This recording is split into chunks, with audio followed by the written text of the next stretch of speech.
Assalamualaikum warahmatullahi wabarakatuh. Kayak halukunna adik-adik semuanya. Meskipun di tengah pandemi seperti ini, saya harap kalian semua tetap semangat. Dan pesan aku, ihfad sehatakunna wala tansa anta ta'alam walau kunna fil waqi'a ghairu munasibah li ta'allum walakin mazilna nastati an ta'alam biwasitat internet. Jadi di sini meskipun lagi pandemi, harap kalian tetap belajar bahasa dengan baik, terutama di bidang khitobah. Sebenarnya khitobah itu apa sih? Mahwal khitobah. Jadi sebenarnya khitobah itu adalah pidato kalau dalam bahasa Indonesia ya. Cuman ini khitobah itu pidato dalam filugha Arabiyah gitu ya, dalam bahasa Arab. Jadi trik-triknya seperti apa? Sebenarnya sama kayak bahasa Indonesia biasanya kayak gitu. Cuman karena ini berbahasa, ada beberapa hal yang harus diperhatikan adik-adik semuanya. Summa kaifa litarkiyati maharatina fil khitabah. Lah, ada beberapa hal yang perlu kita perhatikan ketika kita khitobah atau berpidato bahasa Arab yang baik.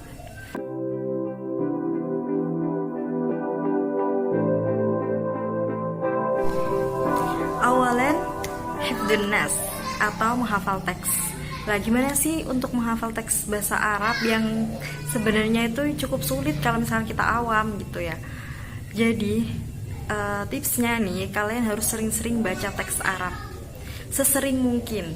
Lah ya minimal kalian harus sering baca Al-Quran dan menghafal Al-Quran ya kalau bisa.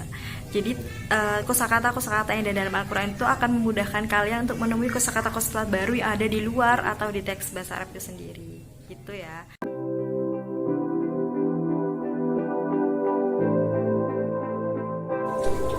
Sanyan, percaya diri.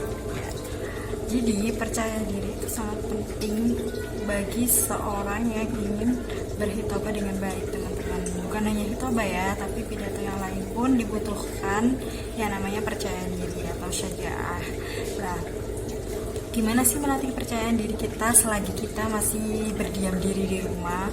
Caranya gampang banget, kalian tinggal mencoba latihan khitobah di depan kaca setiap hari. Itu cukup untuk melatih kepercayaan diri kita. Kalau bisa kita minta sama teman-teman di rumah atau keluarga yang ada di rumah.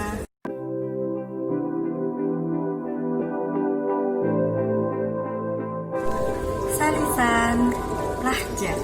Apa sih itu lahja? Lahja itu gaya pengucapan bahasa Arab sebagaimana orang Arab mengucapkan bahasa mereka. Jadi kemiripan dalam pengucapan.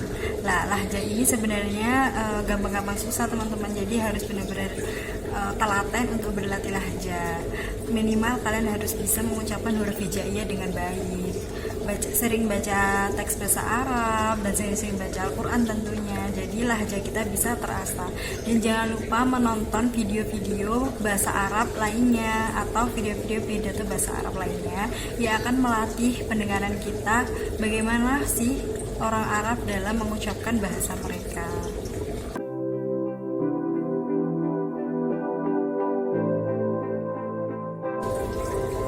Intonasi yang menarik.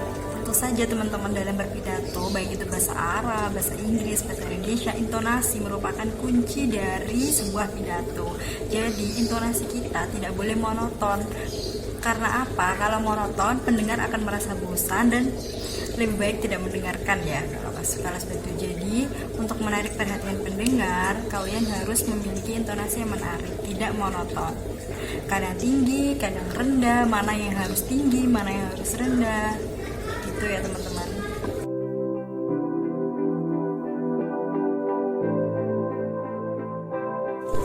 Khomisan, fahmul makro atau memahami teks. Dari pemahaman teks tersebut, kita dapat mengetahui apa isi dari pidato tersebut sehingga isi dari pidato tersebut dapat tersampaikan di hati pendengar. Lah, dari pemahaman teks tersebut, kita dapat membuat gestur, mimik maupun intonasi menjadi lebih baik. Karena tanpa memahami apa yang kita sampaikan, kita tidak dapat membuat yang namanya gestur maupun mimik yang sesuai dengan apa yang ingin kita sampaikan. Jadi kuncinya adalah memahami bahasa.